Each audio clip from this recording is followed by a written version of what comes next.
Okay, in this example, we're extending this idea of a toy problem where we're looking at configurable logic blocks to implement a state machine.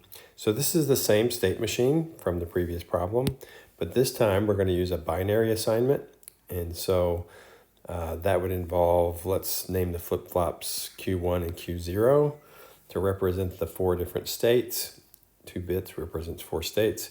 And let's use the usual state naming convention that we've used in the class. That 0, 0 is A, 0, 1 is B, 1, 0 is C, and 1, 1 is D. You don't have to do that, but that's a convenient state label. All right, so I've already drawn these onto the state machine. So at this point, what we need is a transition table, and I see that I have 2 flip-flop variables and 1 input variable, so I would need Q1, Q0, and X. So we put all the input combinations here.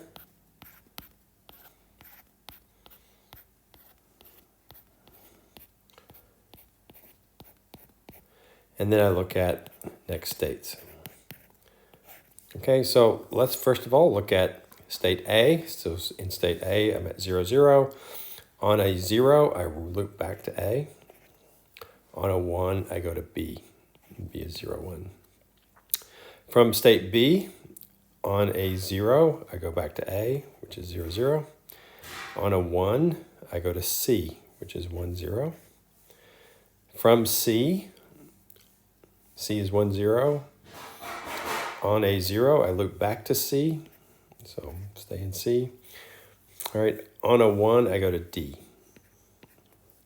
From D, on a 0, I go to C. And from D, on a 1, I go to A. So that's my next state table. All right, so what I'm going to do here is I'm going to copy the CLB. All right, that's the format that we do. And we're going to need to make some decisions, all right? So one decision is, let's do flip-flop Q1. And because that's a flip-flop, I need to program that to be a flip-flop, so we'll put the 0 there. All right, and from there, I need to decide what is going to be the control line where I'm trying to control the CLB. All right, I think it makes the most logical sense to look at this table. If I have Q1, that naturally partitions up the next state table. So let's put Q1 here. And then the upper LUT would be, we're going to select Q1 equals 0. That would be this location and this location for upper LUTs. All right. So you'll see what I mean. We haven't done Q0 yet. So if I have Q1 to be equal to a 0, let's change this to black because I've been doing it. So Q1 is here. And then let's put Q0 as the next significant digit, and then X is the least significant digit. Okay, so with that hierarchy, all right, then what I know for the LUT is that I need to program that to have the next state. So that would be 0, 0, 0, 1. All right, that's for the upper LUT where Q1 is equal to 0. For the lower LUT, Q1 is equal to 1, and the programming would be just next state, 1, 1, 0, 0. All right, so that falls naturally. I would still need to label these inputs X and Q0. All right, so that's the Q1 flip-flop. Let's do the same thing for Q0.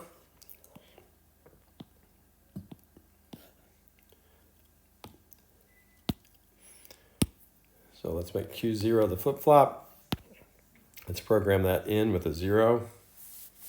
All right, let's put Q1 here. All right, let's put the X and Q1, Q0 as the address lines for the LUT. All right, so then I would just copy what I have here for the upper LUT when Q1 is equal to 0.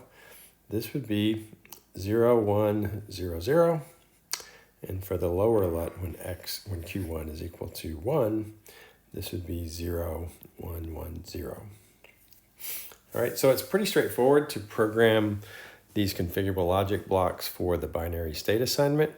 And you also have the added luxury of, we know that all state tables are 8 rows, and then you hit the outputs.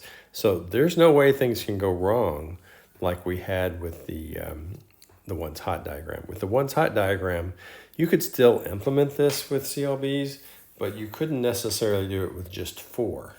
Okay, you would have had to do some gyrations and have some extra steps involved with getting certain, state machines that have 3 variables that show up in one of the input conditions to be implemented with the CLBs. Okay, so hopefully you understand this example, and I don't want to make too big of a deal out of this problem, but I do want you to have in your head this mental model that with FPGAs, we're essentially programming configurable logic blocks. So when we have a state machine, the software that we use to implement, we describe it in Verilog, and then Verilog makes these connections because it knows the board architecture.